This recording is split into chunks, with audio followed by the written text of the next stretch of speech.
para quem teve a chance de acompanhar o estudo dos 20 capítulos que nós desenvolvemos ao longo do ano passado, a proposta deste ano parcial é estudar, então, a segunda parte. Ela é, de certa maneira, bem diferente do que diz respeito à primeira. Isso porque, se na primeira parte o André Luiz constrói a questão ligada ao princípio inteligente, à sua ambientação no ambiente das na Terra, com o propósito de aqui cumprir as reencarnações, a segunda parte ela vem tirar informações dele diretamente a respeito de como se dá a vida na realidade espiritual. É uma coisa muito interessante, porque a primeira parte ela fala do princípio inteligente, do espírito, ambientados em cada nova encarnação. Agora, por um conjunto de questões, há sempre uma questão chave ou um grupo delas, nós somos então apresentados para aquilo que é a realidade espiritual. Ele tem chance de dar, então, detalhes a respeito de coisas que, curiosamente, as pessoas perguntam, né? Eu tenho que dizer, com um pouco de tristeza até, que houve um tempo em que nós recebíamos mais perguntas dessa natureza. E era comum mesmo indicar que as pessoas lessem a segunda parte do livro Evolução em Dois Mundos, que segue a mesma estrutura que tem a primeira. Os capítulos ímpares foram ditados ao Valdo Vieira e os capítulos pares ditados ao Chico Xavier. Eles estavam em cidades diferentes, as questões foram apresentadas para cada um deles e da reunião destes escritos resultou a obra que é apresentada, então, por Emmanuel e pelo próprio André Luiz. É um trabalho que, na verdade, envolveu 6 mãos. O Chico e o Valdo como médiuns e o André Luiz na condição de desencarnado, interessado em dar essas informações. Vocês vão perceber agora algo que não estava na primeira parte. Quem já leu o livro certamente identificou isso, que é o fato de questões mais técnicas do ponto de vista de estrutura fisiológica, quando usadas por termo de comparação, sejam respondidas pelo Valdo. E a questão é bem simples de se entender. O Valdo estudou medicina, estudou odontologia e, quando se aproximou do Chico, tinha uma bagagem de informações da Terra suficientes para permitirem a transposição de certas informações por sentido de comparação. Agora, o que fica claro nos dois é que o André Luiz defende a hipótese do corpo espiritual como o norte que permite a compreensão da vida no âmbito da Terra, em cada uma das nossas experiências, mas também quando dela saímos, já que também essa é uma posição assumida por ele e pelo próprio Emmanuel, e os espíritos, de certa forma, já haviam dito isso, não com os detalhes em que eles nos disseram, que o espírito se vincula a um determinado planeta até cumprir os propósitos pessoais que tem para com aquele planeta, ou até que a sua condição evolutiva sirva de parâmetro, para ali ficar, né? Acho que é muito interessante ter essa ideia em mente. Embora sejamos espíritos imortais e a casa do Pai seja repleta de moradas, há um vínculo que é um vínculo que se estabelece com determinadas áreas das nossas experiências. A Terra não contempla apenas e tão somente a esfera física. Acho que é sossegado, até porque muitos de vocês que estão aqui já têm leituras suficientes para avançar nesse tipo de colocação. A Egorina Cunha e o Chico, médiums, ao lado do Lúcius e do André Luiz, espíritos, nos deram a conhecer em Cidade no Além informações muito, mas muito valiosas sobre a questão das chamadas esferas espirituais da Terra. Então, são zonas que vão permitindo ao espírito estar. A crosta é uma delas. Agora, a realidade espiritual não é una no sentido de que, desencarnando, o sujeito já está em potencialidade, ocupando as regiões ditas mais elevadas. Não funciona assim. Né? E acho que fica compreensível e racional entender essas questões exatamente porque não há saltos do ponto de vista evolutivo. Então, nós podemos estar na crosta por um acréscimo de oportunidade, de responsabilidade, mas a nossa condição evolutiva não nos permitiria viver numa realidade espiritual mais rarefeita, né? Em que fosse necessário deter uma bagagem individual que nos habilitasse a estar em serviços em áreas cada vez mais preocupadas com a essência do que com a aparência. Tá? Então, isso é muito importante não perder de vista, porque tudo que nós vamos ler agora é fruto dessa compreensão. Né? Nós vamos começar com. São 4 capítulos hoje, né? Alimentação dos desencarnados. Em seguida, a questão ligada à linguagem dos desencarnados, o corpo espiritual e o fenômeno da volitação e as linhas morfológicas dos desencarnados.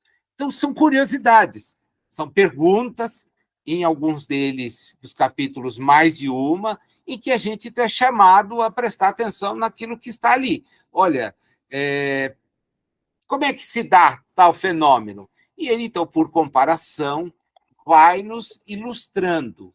Tá? Ele está falando para condições comuns aos espíritos que estão no planeta Terra, considerando a informação desde os espíritos de que cada mundo possui o corpo espiritual, o perispírito, adequado à sua evolução.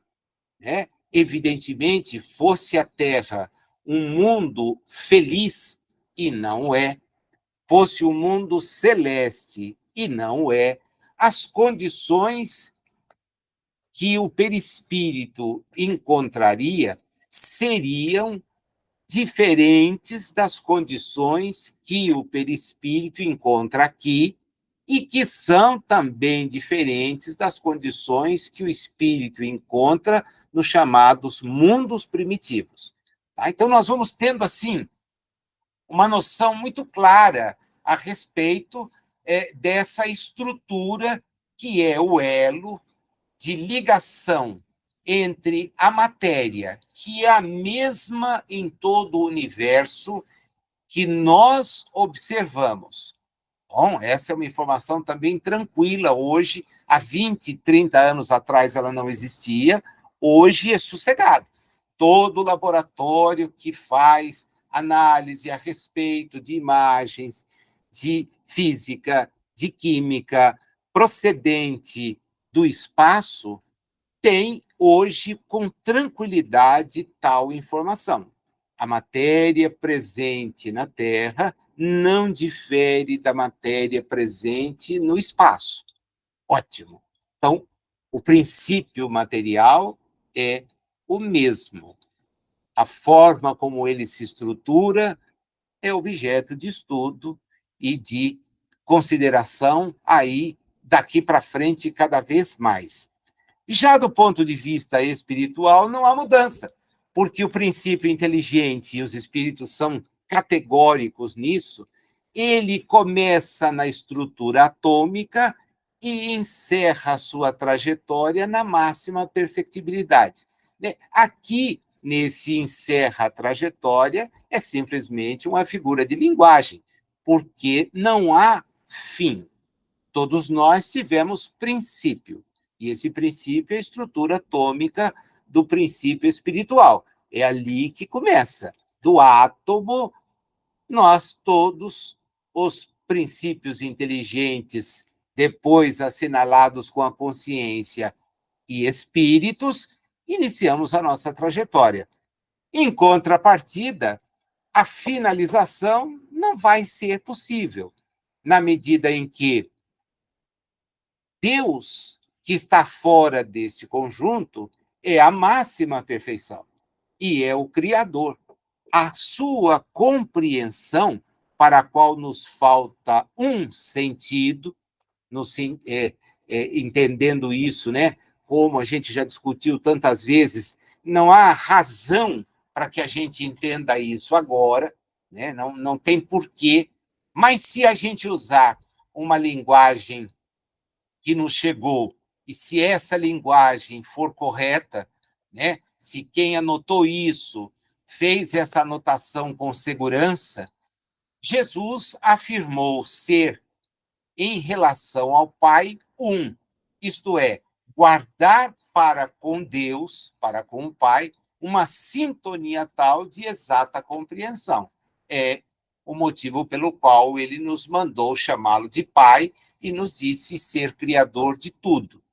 E eliminou ali o que os homens não entenderam, qualquer possibilidade de seccionamento, de fracionamento, de visão religiosa que considere o Deus particular. Tá? Não tem, não tem. Ele acabou com aquilo, porque ele não disse que era pai dos hebreus, não era pai dos gentios, era o pai. Era o pai. Né?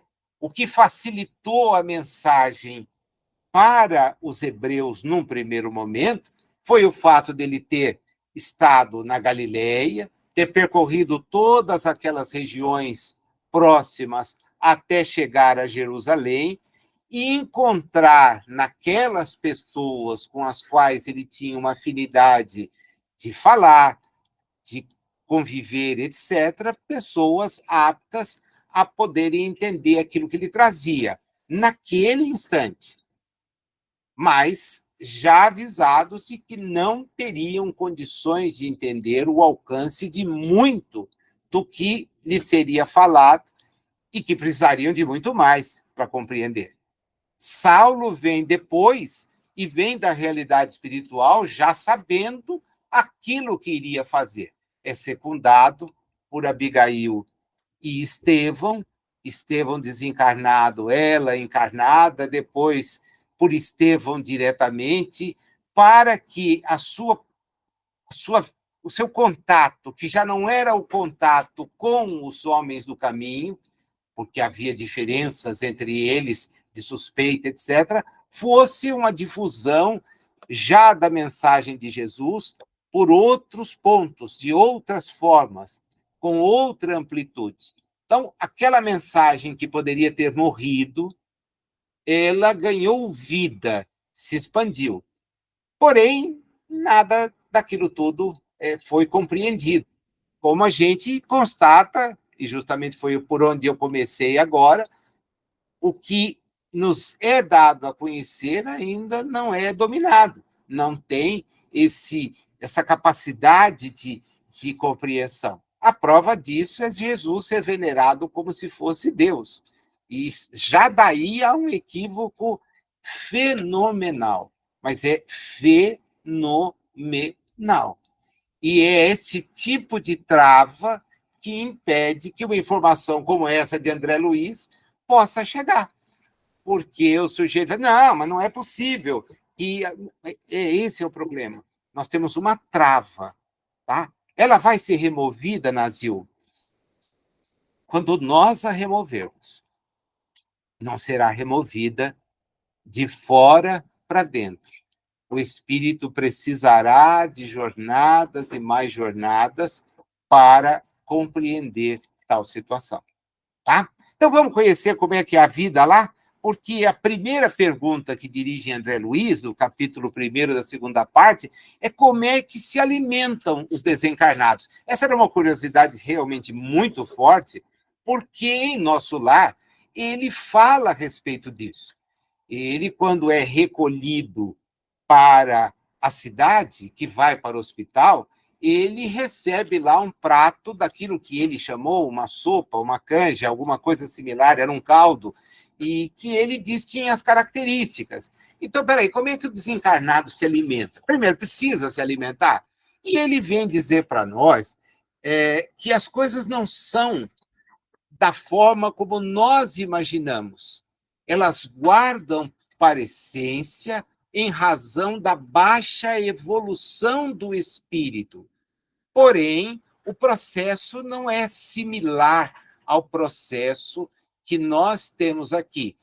E é possível, sim, não usufruir de alimentos e ter uma vida de natureza espiritual perfeitamente saudável, o que não acontece enquanto estamos encarnados. A alimentação é um processo. Ele começa a trabalhar o assunto mostrando para nós algo que talvez a gente não preste lá muita atenção. E ele vai dizer, é um ponto em que a ciência trava, que é o papel da respiração. Olha por onde ele começa. A respiração, diz ele, tem importância no sustento do corpo espiritual. E ele lembra do processo do corpo físico. E diz, na Terra, através da respiração, nós vamos trocando com segurança os gases por aquilo que vai nos dar na circulação sanguínea condições para a manutenção do espírito, do corpo no campo orgânico. Então, esse processo da respiração é uma coisa interessante. E aí ele vem descrever, ó, o oxigênio vai chegar nos tecidos, se combina com outros elementos, dá resultado o anidro carbônico e a água, e essa energia ajuda a manter o corpo. Se eu estudar a respiração celular, aprofunda mais um pouquinho, eu vou ver na ciência problemas que ela não consegue trabalhar. Por quê? Ela tem que admitir a presença de um elemento de natureza extrafísica, ajudando nas funções do veículo físico. Porque os fenômenos que ela teria que se debruçar, examinar, detalhar, são tamanhos que, sem chegar na hipótese da existência de um elo entre o espírito e o corpo, que é o corpo espiritual, você não explica. Você não explica. Pelo conjunto celular, nós sabemos que nós trocamos a, a, a nossa veste provisória inúmeras vezes. Há uma renovação celular imensa, e nem por isso nós perdemos a forma. O envelhecimento de certas estruturas é que vão fazendo com que, mantendo uma aparência na infância, uma outra na adolescência, na juventude, maturidade e velhice, nós tenhamos condições de acompanhar um processo que se desenvolve em todos os seres que têm a oportunidade de permanecer um número de anos suficiente para tal constatação. Você não vai constatar isso em que sobrevive a experiência física por dias, nem aqueles que vão ter essa sobrevivência em meses. Mas naqueles que têm aqui uma jornada de anos, isto fica facilmente constatável. Há uma renovação celular, mas a estrutura, que é morfológica, fisiológica, ela vai sofrer os efeitos da decrepitude. Né? Então, o funcionamento das estruturas ósseas, musculares, tudo isso vai trazer para o corpo uma redução da sua capacidade de exteriorização com uma aparência juvenil. Tá? Há espíritos que, em razão de certas atividades, vão ter um envelhecimento mais precoce até. Outros conseguirão manter, mas é algo que é extremamente natural. Natural. Tá? A composição orgânica, então, vai ter uma estabilidade e depois ela vai entrar num processo que conduz à finitude corporal. A finitude corporal.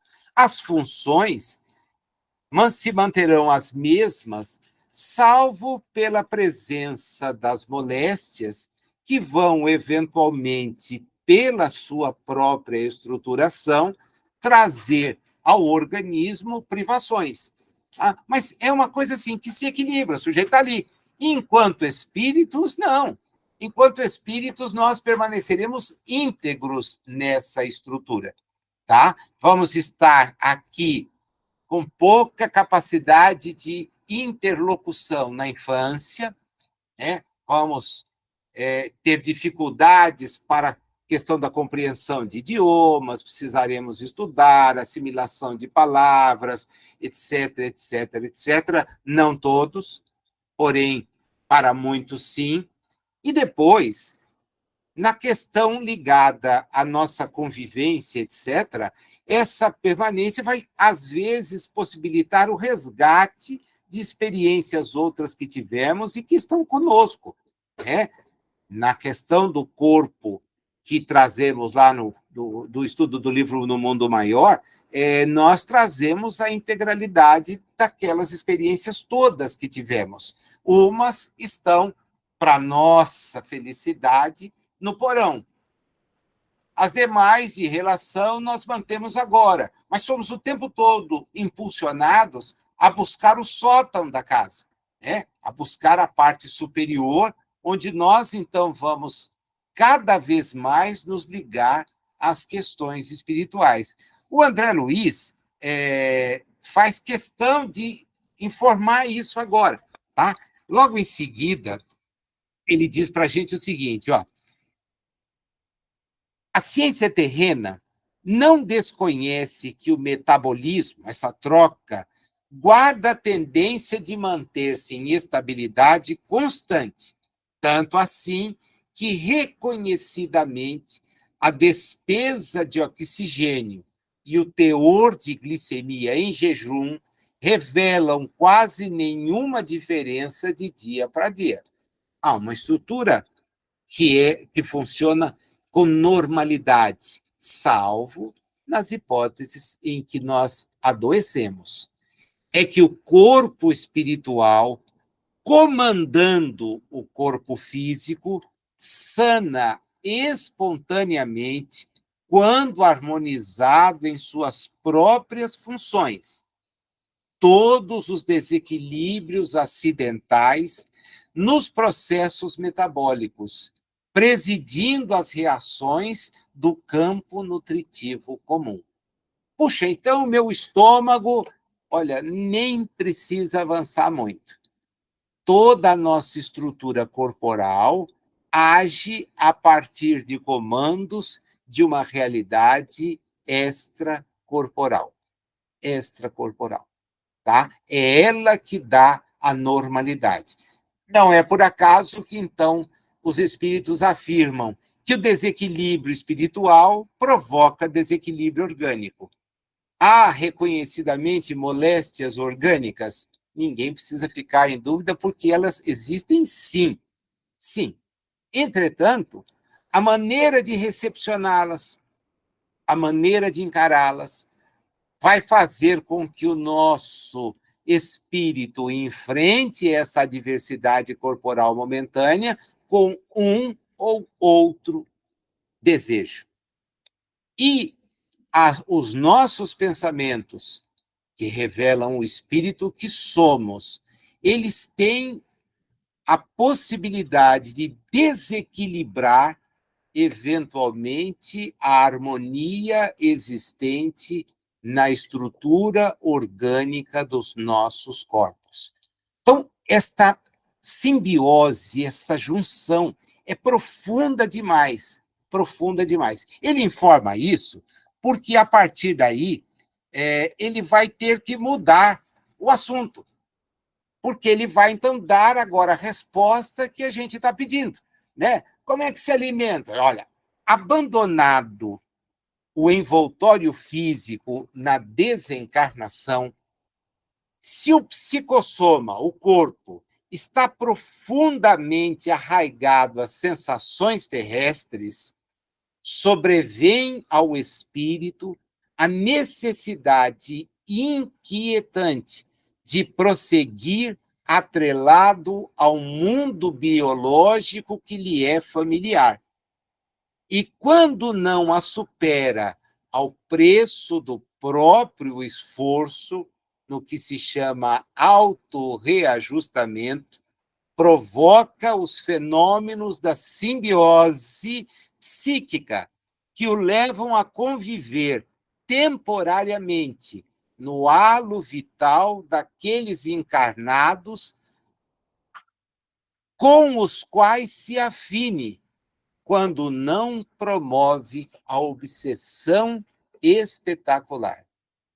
Quer dizer, liberto da matéria, se o espírito não detém informações a respeito do que é, se não compreende a realidade onde agora está, a tendência, explicada desde lá da primeira parte, é que ele volte ao agrupamento familiar onde estava e ali estabeleça um elo, um vínculo, para poder sobreviver.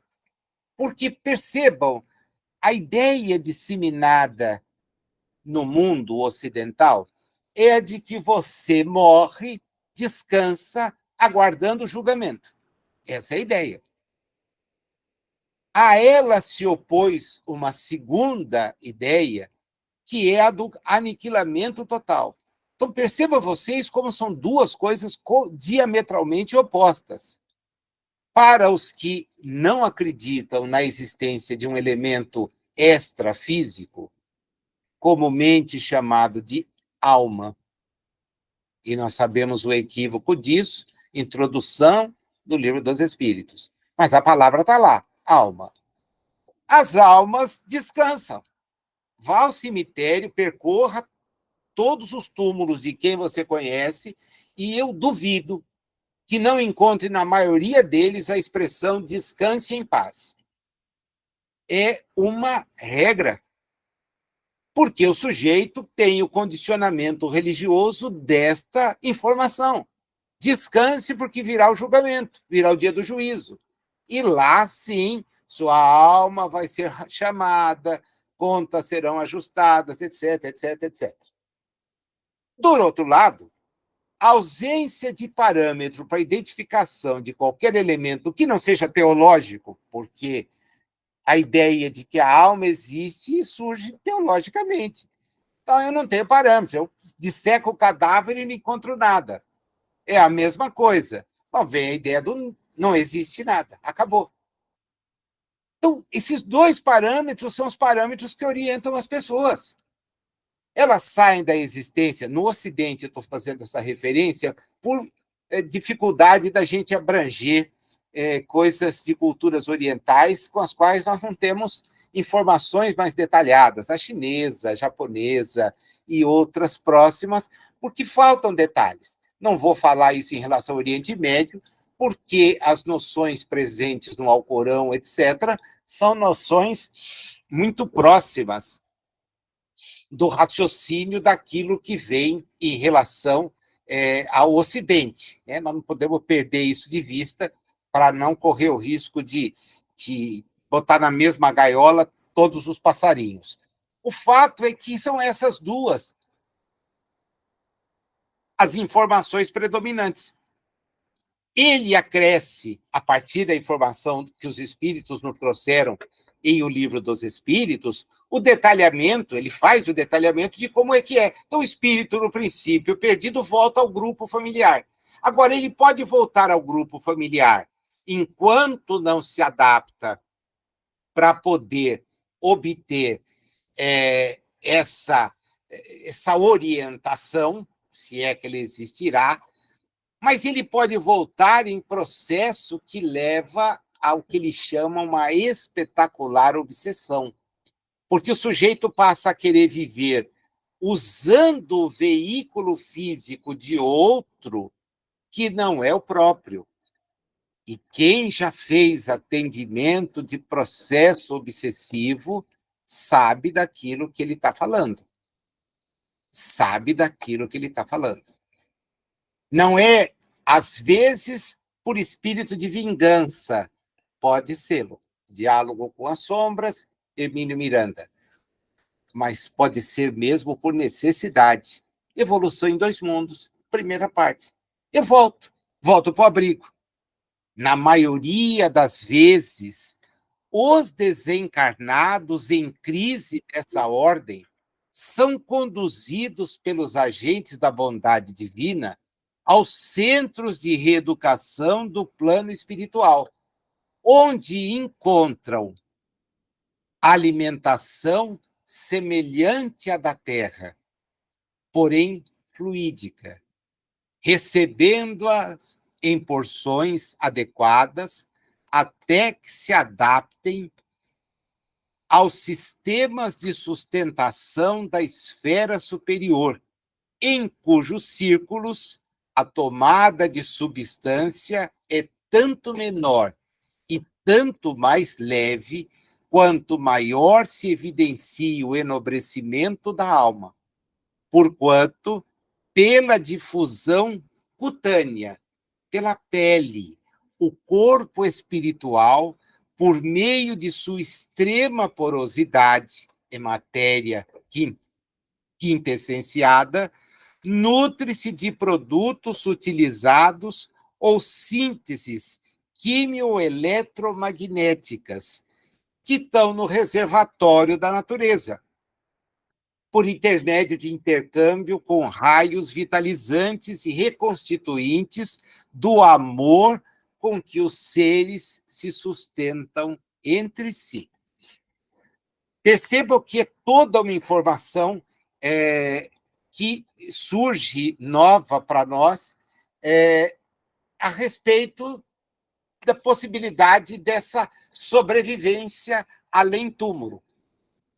Mas ela é condicionada à capacidade que a pessoa já tem de entender essa nova realidade.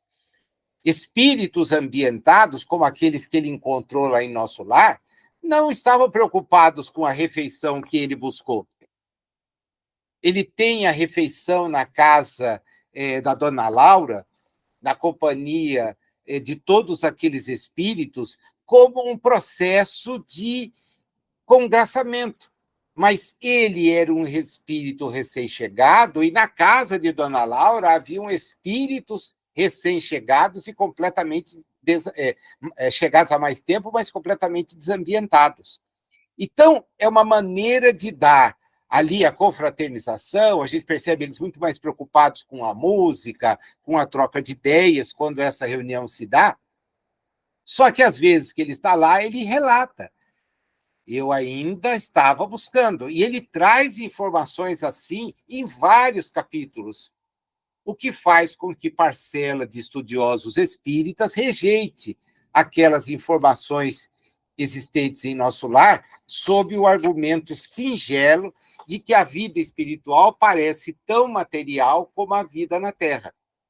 O detalhe é que parece que as pessoas não entenderam que a gente é um reflexo da realidade espiritual e não a realidade espiritual um reflexo de nós, da nossa realidade. É o oposto. Vem de lá. Lá precede. Lá está sempre antes do que aqui. A realidade de onde somos é antecedente àquela que estamos. Ela antecede e sobrevive. A daqui tem vida e desaparece. Então, essa informação, às vezes, é ignorada. Ao relatar isso, evidentemente, ele está falando de zonas umbral, uma das zonas umbralinas, no caso específico de nosso lar, onde os espíritos, até o número de anos que ele registra, quando tem a chance de visitar com Lísias certas áreas da cidade, os espíritos, até alguns séculos atrás, 2, para ser preciso, ficavam mais preocupados com as refeições do que com outra coisa. Foi preciso aquele movimento de expurgo, de tomada de posição dura por parte da governadoria, porque senão seria um repasto. Ia viver lá de guloseimas pensadas. E como o perispírito tenha condições de idealizar e concretizar, o sujeito vivia só de banquete. E não é bem isso. O propósito é diferente. Há necessidade da alimentação? Sim, nós temos espíritos que vão precisar. É isso que ele está dizendo. Quem já consegue ficar livre não tem que perder o seu tempo porque consegue a absorção de energia por caminhos que não sejam os caminhos que nós temos aqui na questão ligada ao corpo. Mas é um retrato do que acontece na espiritualidade que nós temos aqui. Foi para a vida, na experiência daqui, que o princípio inteligente veio se ambientar ao globo e traz consigo o conhecimento que detém, as instruções e orientações que outros lhe passam, lhe incutem. Então, é difícil aceitar uma crítica como essa que eu falei sem fazer esse raciocínio de que o precedente está lá. Ah, mas então ele descreve coisas como as que estão aqui. Quem sabe, porque nós precisamos aprender aqui aquilo que está lá e desenvolver uma sutileza a ponto de trabalhar em relação ao que está na experiência encarnatória de forma bem diferenciada. É por aí que eu consigo ver quando os espíritos passarem a tornar a Terra com informações mais claras a respeito da vida espiritual, que nós veremos a eliminação do consumo de outros seres por parte do homem. Ele vai, como no primitivo, vivendo de sementes, frutas, legumes, raízes, e só depois, na necessidade do embate, buscando a carne, a proteína, que agora consegue ser sintetizada de maneira em laboratório e de forma industrial, quem sabe nós veremos nesse momento, e realmente o espírito terá dado um passo adiante, nós teremos condições de ver nesse momento a eliminação da morte dos seres que nós chamamos animais, né? Mas vai ser um processo que conduz a isso, e não um bater de vara mágica que faça essa transformação. A resposta em O Consolador a respeito disso revela toda a lucidez que o Emmanuel tem a respeito do assunto, né? Pense que se fechasse tudo hoje, como seria a vida na Terra. Então, deixa. Agora, isso não é algo que deve permanecer, deve mudar. Mudará quando? Quando o espírito for mais evoluído. Ele caminha para nos falar sobre, então, o que é essa alimentação psíquica. Ela, por intermédio das projeções magnéticas trocadas entre aqueles que se amam, é muito mais importante que o nutricionista do mundo possa imaginar, uma vez que por ela se origina a ideal euforia orgânica e mental da personalidade. Daí porque toda criatura tem necessidade de amar e receber amor para que se lhe mantenha o equilíbrio geral. De qualquer modo, porém, o corpo espiritual, com alguma provisão de substância específica, ou simplesmente sem ela, quando já consiga valer-se apenas da difusão cutânea para refazer seus potenciais energéticos, conta com processos de assimilação e desassimilação dos recursos que lhes são peculiares.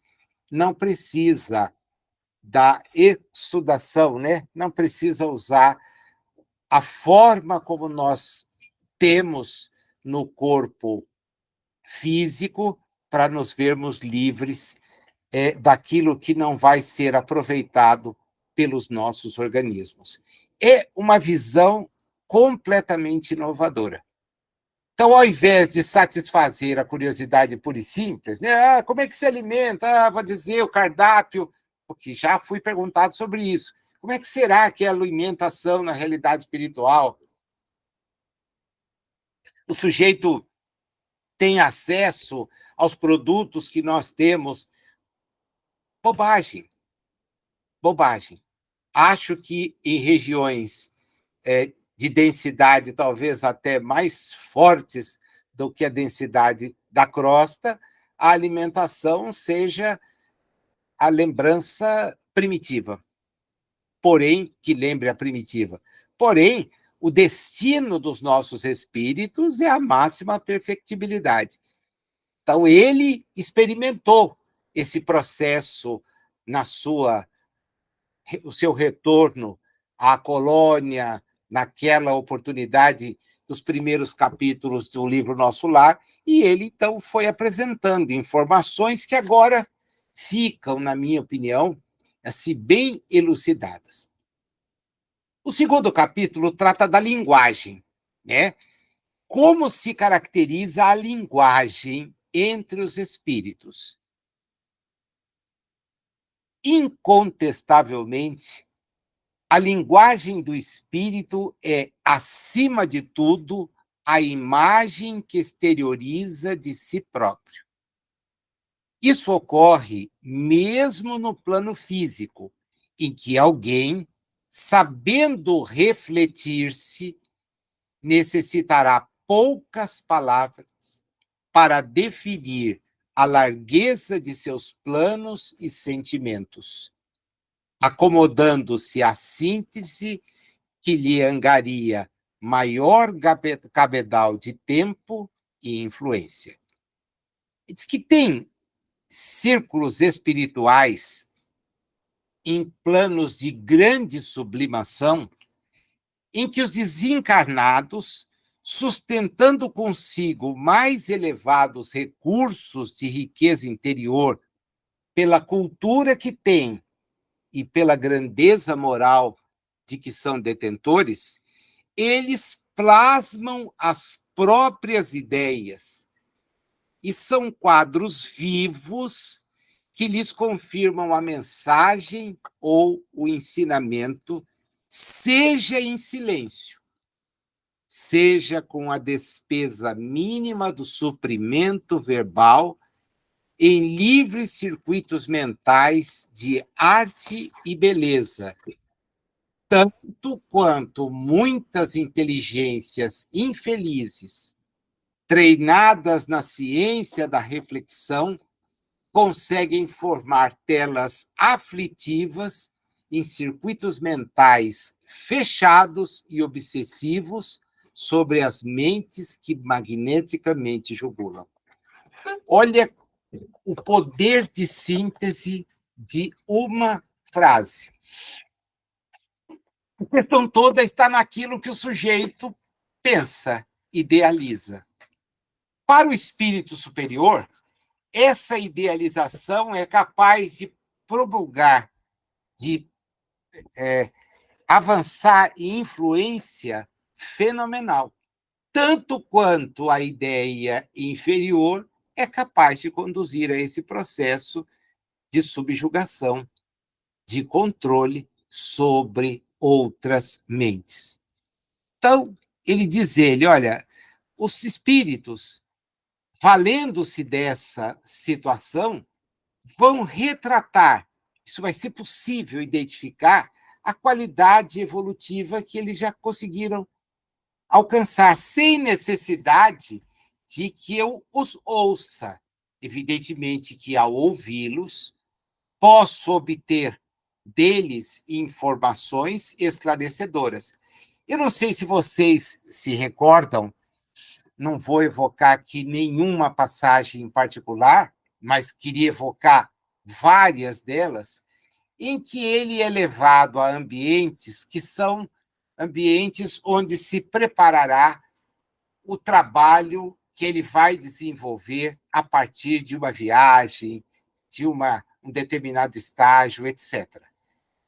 Sempre existem entidades ali fazendo preleções, e é comum que ele relate que essas entidades, pela simples presença, tragam uma inspiração e um respeito em todos aqueles que nem a conhecem. A gente não ouve falar de apresentação dos espíritos que estão ali. Eles são a própria apresentação. Então, dotados de uma elevação tal, a sua presença impõe a uma plateia, muitas vezes formada de milhares, o respeito por aquilo que eles traduzem. Quer dizer, a elevação está no halo que o espírito apresenta, né? A aura de que ele se reveste. Ao mesmo tempo, nós já fomos informados, e por ele, de situações e de espíritos nelas envolvidos opacos, em que é possível perceber como se fossem sombras a envolverem outras pessoas, a ocuparem ambientes, etc. Então, a linguagem é a forma evolutiva de cada um de nós, né? É a expressão evolutiva. Essa é a linguagem maior. Então, o espírito elevado, a gente percebe quando é. Assim como aquele que ainda não alcançou a elevação, traduz isso em seu próprio corpo espiritual. De acordo com esse princípio, diz ele, espíritos desencarnados, em muitos casos, quando controlam as personalidades mediúnicas que lhes oferecem sintonia, operam sobre elas à base das imagens positivas com que as envolvem no transe, compelindo-as a lhes expedir os conceitos, né? Então, você vai ter uma imagem captada pelo médium suficiente para permitir trazer a elevação da mensagem de que se faz portador ou emissário. E ele vai, com isso, impregnar o córtex encefálico anestesiado do médium, né? E receber os ideogramas e os transmitir com as palavras que lhe são próprias. Não sendo a comunicação direta, e ela, por comunicação direta, aí o Livro dos Médiuns nos permite ver o processo de classificação, né? Nós temos a escrita direta, a voz direta, em que a doação ectoplásmica permite ao espírito ou desenhar lá o aparelho fonador, ou valer-se de elementos do ambiente para grafar em paredes, em papéis, papéis escondidos em gavetas, a mensagem que quer, ou será o espírito do médium, então, impregnado por essa influência, né? Positiva, ou, eventualmente, não tanto, mas aí sempre limitadamente, de tal forma que aquilo que ele quer transmitir possa nos chegar. Percebam que, em momento algum, está descaracterizada a influência do médium. O médium, e isso é um assunto que a gente sempre toca quando pode, né? O médium dito inconsciente, e essa é uma expressão inválida do ponto de vista da informação espírita, o médium inconsciente não teria serventia nenhuma. Ter conhecimento sobre o que vai ser dito é uma coisa. Então, a mensagem elevada certamente pode não ser conhecida pelo médium, mas ela chegará, né? E ele, então, na medida em que for fazendo a transmissão de tal mensagem, terá condições de entender aquilo que está chegando. Pode ser que não capte o conjunto, pode ser que as condições da sua concentração sejam mais ou menos tênues, tudo vai depender do aparelho mediúnico. Porém, não significa que ele não tem condições de contribuir. Daí ser evidente, desde o livro Instruções Práticas para as Reuniões Mediúnicas, a necessidade de informações por parte daquele que vai se exercitar na captação de mensagens espirituais. Ele tem que se educar, ele tem que entender, tem que se instruir. Ele precisa entender o mecanismo.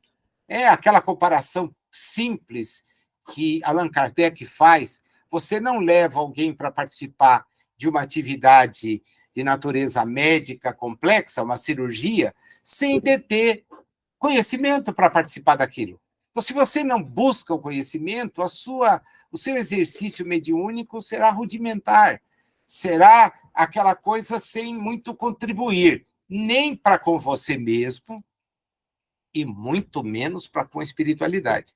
Então, é necessário conhecer, né? Entender o processo, saber como se dá, e, principalmente, ter uma ideia que as coisas demandam tempo, estudo. Abertura do Livro dos Médiuns, quando Kardec, então, vai explicar qual o processo que a gente pode ter para contribuir efetivamente com essa comunicação. E ele diz o conhecimento das obras que são vitais para a doutrina espírita. O Livro dos Espíritos, a classificação que apresenta o Livro dos Médiuns e, evidentemente, a vivência que o Evangelho nos convida a ter. Então, isso é básico, tá? Não tem que se preocupar com nada além disso, porque conhecendo, sabendo fazer a adequada leitura, o sujeito tem uma bagagem que o faz ser útil ao influxo da realidade espiritual. Quando esse influxo é positivo, barbaridade. Então, aí as obras mediúnicas, como a do Chico, do Valdo, aqui nesse caso, demonstrando o quanto nós podemos ser enriquecidos com informações como as que estamos lidando. Outras vezes, o atendimento ao desencarnado permite ao médium dotado de informações ajudar na própria ambientação, na própria preparação daquele que vai se comunicar e que está completamente desequilibrado em relação ao que está acontecendo. Para ele, é algo totalmente inovador. Então, é muito importante entender. Ele termina o capítulo dizendo que a palavra articulada, em algumas regiões da realidade espiritual, ainda é necessária, tá? Então, não precisa se preocupar em saber, em ficar preocupado que isso não vai acontecer, tem que traduzir pela minha imagem, pelo aquilo que eu detenho. Não. O articulado vai existir, ele narra isso nos seus livros o tempo todo, chega, conversa, se informa. Em Nosso Lar tem entrevista com Clarencio, quando ele é resgatado, ele conversa, etc, etc. Então, isso vai acontecer de uma maneira permanente. Por quê? Porque nós não estamos falando de região elevada da realidade espiritual. Estamos falando de uma colônia que fica numa região umbralina. Ninguém está falando de região de mundo feliz e muito menos de mundo celeste. Estamos falando simplesmente de uma morada onde os espíritos se organizaram para poder oferecer suporte a espíritos amigos que, em processo de reencarnação, estariam ligados à região por aquela colônia atendida. Não tem mais nada a acrescentar. Outra coisa que surge interessante de Nosso Lar, e que agora ele tem a chance de explicar, é a da volitação. Porque, para ele, o volitar foi algo assim que chamou a atenção. Ele começa descrevendo a locomoção pelo aeróbus, né? Ele usa um meio de transporte, como nós temos os meios de transporte aqui.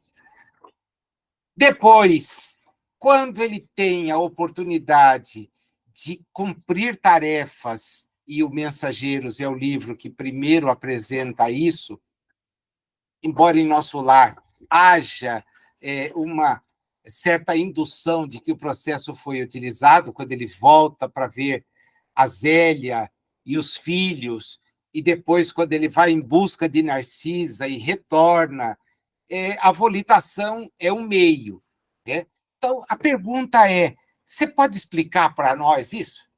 A dúvida, como é que se informa, explica isso? Bom, ele começa explicando os insetos. Esse jeito dele de partir de algo que nós temos como entender e depois chegar àquilo que queremos compreender é de um didatismo fantástico. Todo o livro Evolução em Dois Mundos foi construído a partir deste processo. Primeiro, eu dou aquilo que a ciência, que é o conhecimento produzido pela observação do espírito reencarnado, permite, oferece. A partir dela, eu vou criar condições de entender. Então, não dá para chegar com uma informação que, não sendo compreendida, fez com que nós imaginássemos que os anjos tenham asas. Por que é que o sujeito concebeu a angelitude dotada de asas? E asas com penas, é um outro detalhe. Por que eu imagino que o anjo tem um par de asas daquele tamanho? Porque a única coisa que eu vejo voando são pássaros. Então, se alguém voa, deve ser alguém dotado de asas, ainda que seja um contrassenso. Imagina que um espírito ser evoluído, angelical, terá um conjunto de penas daquele tamanho para poder se deslocar daqui para lá. Acho ridículo quando eu vejo santinho, principalmente esse distribuído em batismo de criança, que fala do anjo da guarda, e que aparece um cavalo enorme, um ser enorme, como se o anjo tivesse que ter estatura, dotado de um par de asas de 1,5 metro cada uma. Deve ser para chegar nas alturas mais elevadas. Coisa ridícula, é a maneira iconográfica que a gente desenvolve. Por quê? Porque não tem jeito. Eu nunca assisti novela, mas soube que tinha uma determinada novela que havia uma personagem que tinha uma asa escondida. Eu não assisti a novela, nunca assisti. Aliás, Essa semana, em conversa com outros amigos, foi um detalhe interessante, porque ele estava evocando novelas, e eu não sabia, salvo pelo nome, do que se tratava. Era um pessoal razoavelmente avançado na idade, tinha uns 3 da minha, mas os outros 5, 6 estavam bem para lá da minha. E eu percebi como essa gente é noveleira, porque eles lembravam de tudo quanto era novela. Você assistiu tal? Eu assisti. E aquela que tem o fulano, Beltrano, meu Deus, como eu sou desinformado. Né? E ficava ali prestando atenção, até que falaram dessa personagem, que uma das pessoas disse: isso me deu um pavor enorme. E toda a gente que eu encontrava na rua com algum tipo de corcunda, poxa, isso é um fenômeno que diz respeito à estrutura com deformidade da coluna. Isso que leva ao surgimento da deformidade. Eu imaginava que fosse alguém que tivesse asas escondidas. Eu fiquei quieto e fiquei feliz porque o assunto estava acabando, né? A gente já ia voltar da aula, então não precisava ouvir aquilo. Sala dos professores é bravo. A gente ouve coisa que não queria. E uma delas foi essa, porque falando sobre aposentadoria e dizendo que eu vejo com alegria poder ter aposentadoria para cuidar da atividade do Instituto, para cuidar, o sujeito, nossa, agora eu vou poder assistir a novela de tal e tal horário. E eu pensei, mamãe, que tentou sair dessa armadilha e caiu nela. Né? Minha avó era noveleira assumida, e mamãe a vida inteira criticou. Onde já se viu ficar perdendo a noite assistindo novela? Quando ela se aposentou, ela virou uma noveleira.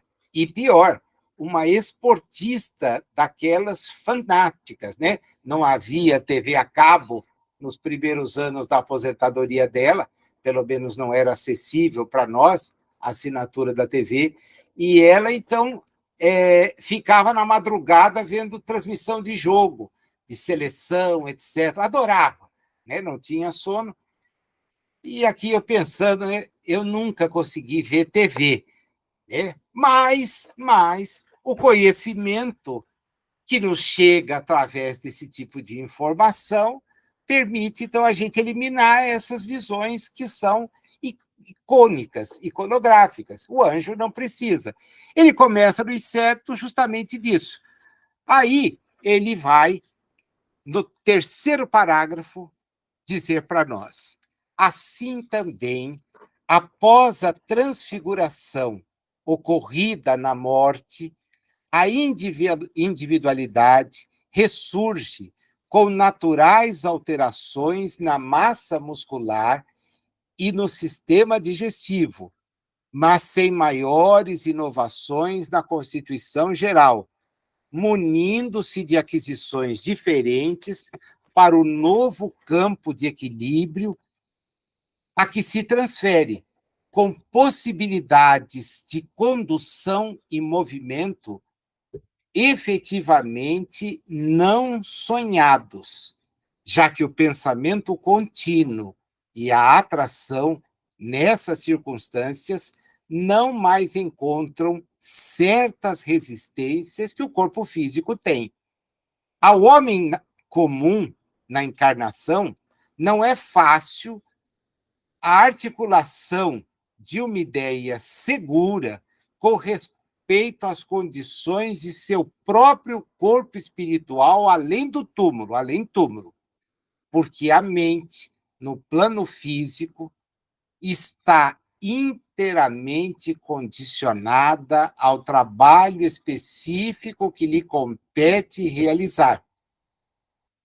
Então, se aqui nós vivemos nessa obliteração, fechados nessa coisa nossa, nessa rotina de cuidar do corpo, cuidar das coisas, a desencarnação não vai nos levar a dar saltos. É preciso ter preparo, conhecimento, para, a partir daí, passar a entender aquilo que vem adiante. Né? Para o homem comum, se falar de raio, onda, fluido, energia, vai ser complicado. Não vai conseguir entender isso, mesmo, mesmo. A informação não chega através dos estudos, porém, muitas vezes a pessoa entende que ela é desnecessária. Aí não dá para dar salto. A segunda pergunta é: como é que a gente entende a mente em si, individualizada e operante, se as células do corpo espiritual têm vida própria como as do corpo físico? Puxa, isso é simples, diz ele. Qual acontece numa fábrica de largas proporções em que a gerência é unificada em seus programas de ação, supervisiona o trabalho de centenas de máquinas sem ficar preocupada com cada uma delas. É a gerência, não é a máquina. Que mecanismos, a terceira pergunta, das alterações de cor, densidade, forma, locomoção e ubiquidade tem o corpo espiritual?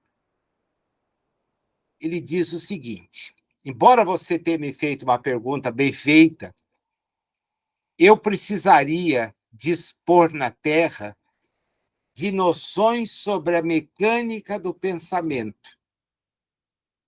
E elas não existem. Elas não existem. Inexistente a informação, não dá para dar detalhes. Se não há recursos, a gente não constrói a casa sem o alicerce. Não dá para falar do telhado. Em que condições, perguntam para ele, o corpo espiritual pode sofrer ferimentos? Né? Fala de compressão, fala de escoriação. Nas mesmas condições em que o corpo físico na Terra é injuriado. Sofre. Agora, o que eu posso dizer para você é o seguinte: falta terminologia adequada para passar esse tipo de detalhe agora.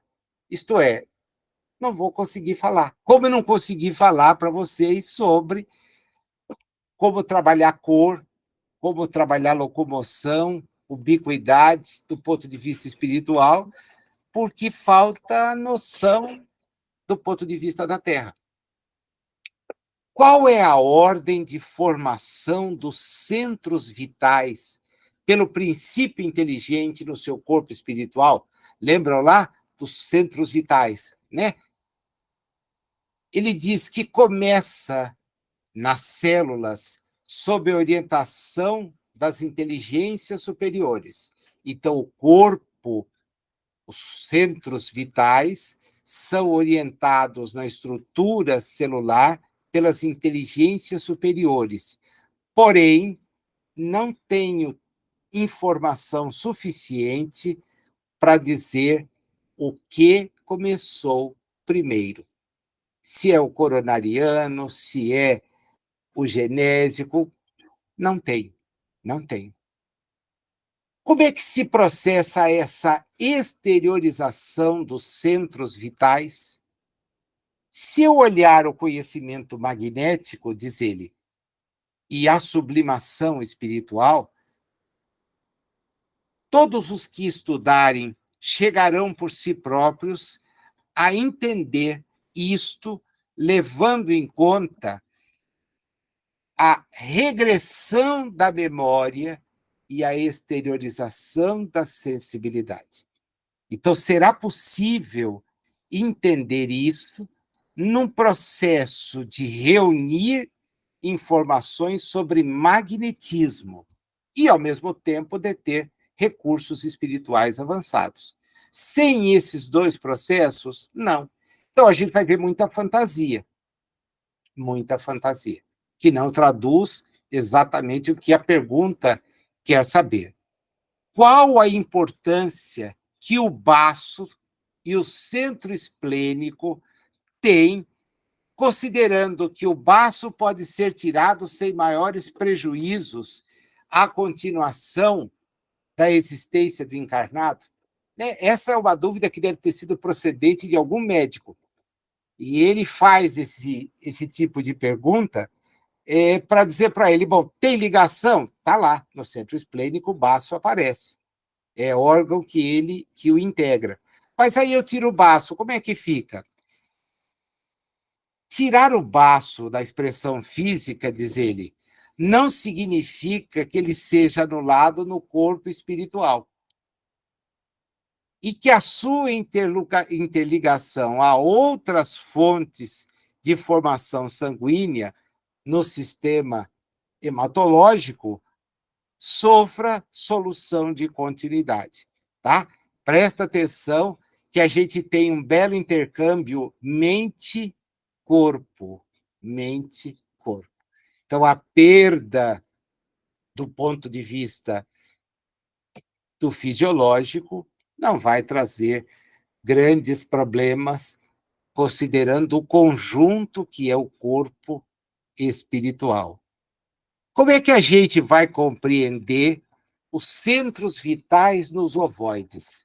Uma vez alguém no Pinga Fogo quis que eu detalhasse essa questão de perder nos ovoides o corpo espiritual.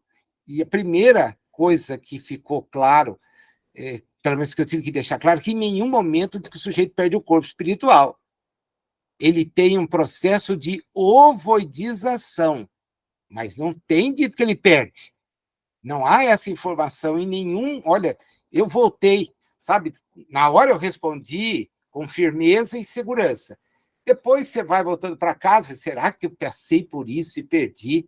Que perde o corpo espiritual, né? E fiquei naquela. Olha ele aqui salvando a minha vida.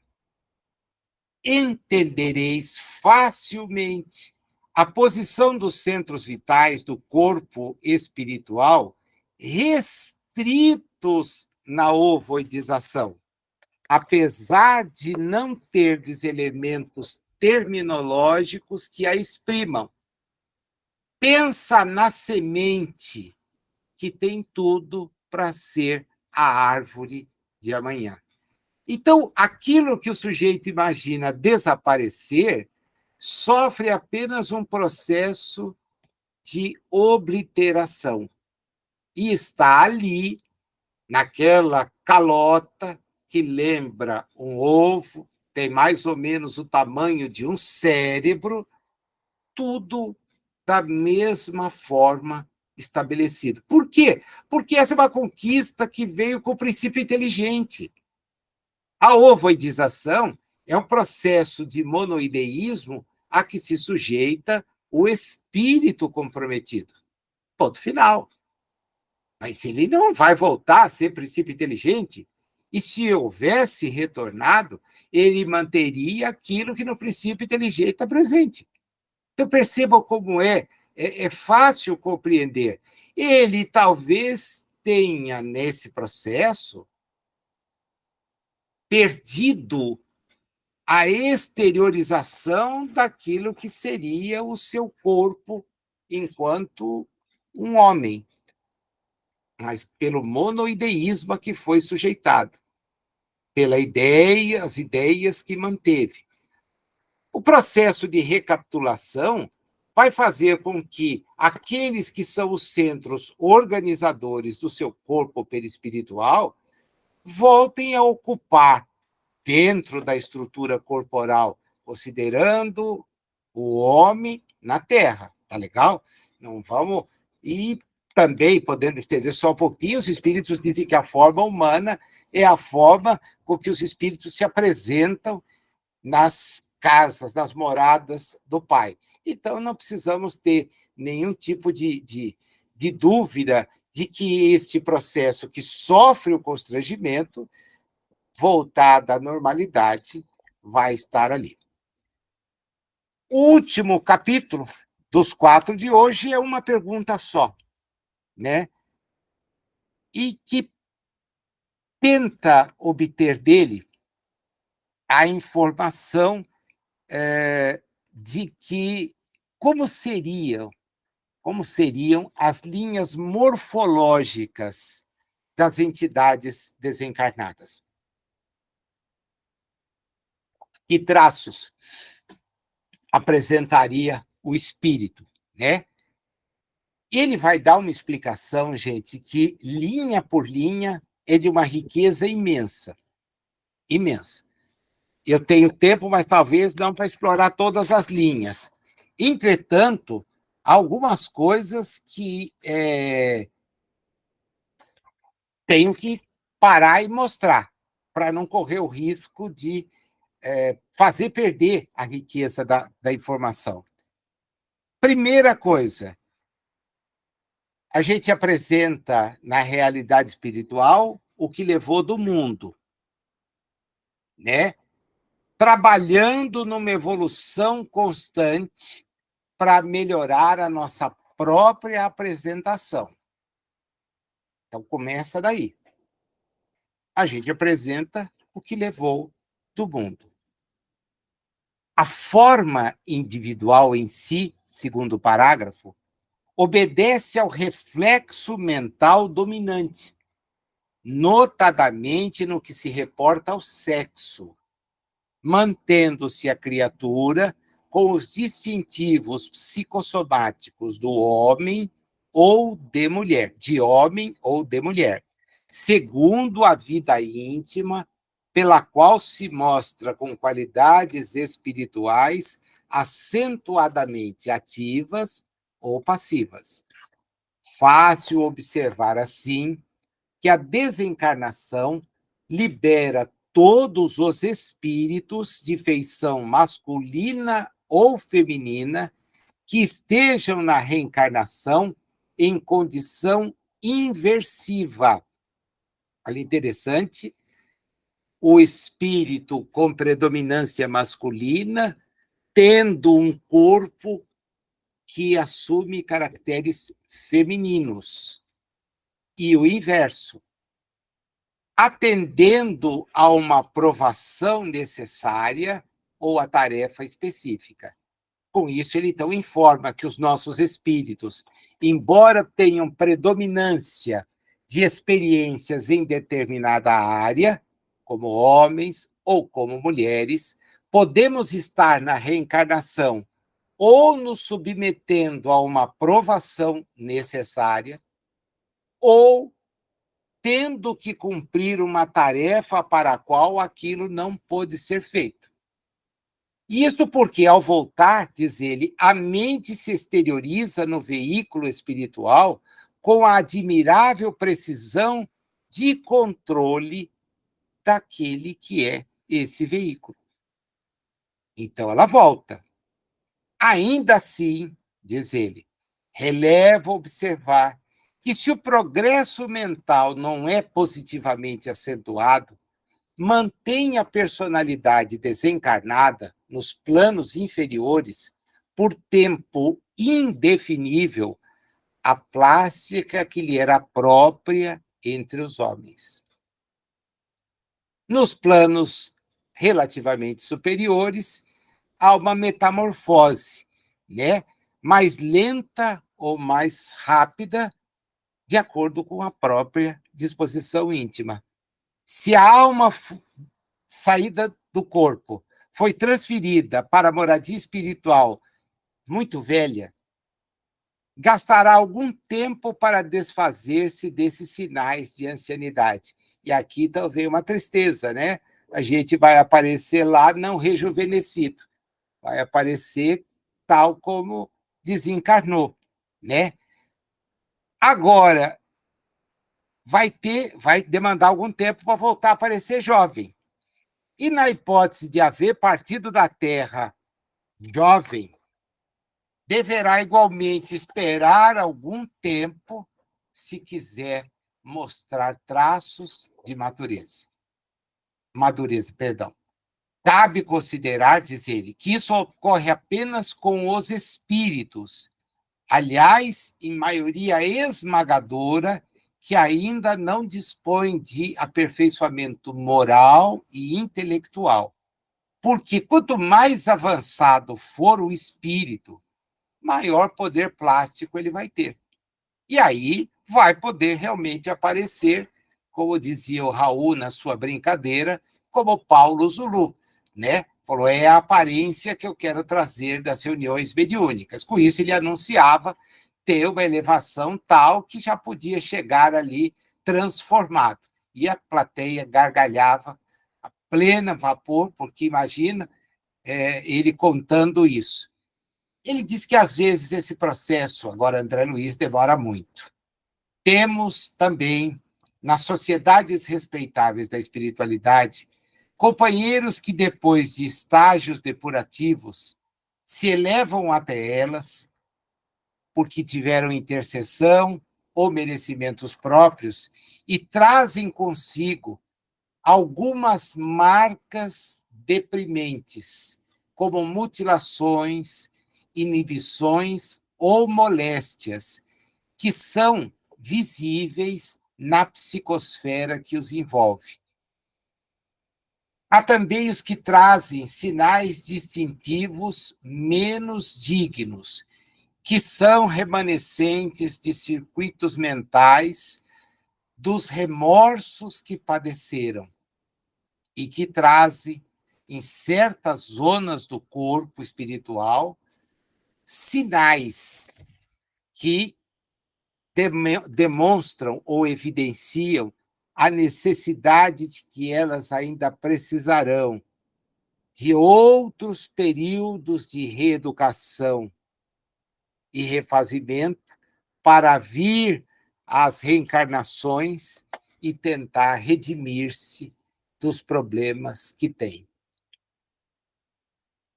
O que fica evidente é que o nosso quadro evolutivo vai fazer com que a gente apresente, nessa realidade de onde somos, as marcas das experiências que tivemos.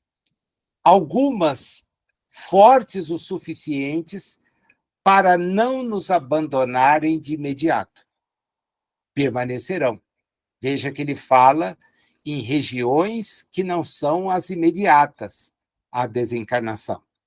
Nas imediatas, estaremos da forma como daqui sairmos, né? Posso, eventualmente, Nazil, reaver uma imagem que eu tive no passado? Aí, isso está ligado à condição evolutiva. É muito difícil ser diferente. É muito difícil ser diferente. A um espírito evoluído, evidentemente, será possível apresentar-se da maneira como melhor lhe apraz. Seja de uma encarnação passada, que ele se reporta, é o caso de Emmanuel, que se apresenta ou se apresentou para ser registrado pela retina as impressões do Chico, no primeiro momento, como o padre Amaro do século XIX. Depois, para ser passado para os que tinham curiosidade de ter a sua imagem, como o senador Publio Lentulus. Ele já havia tornado público há 2000 anos.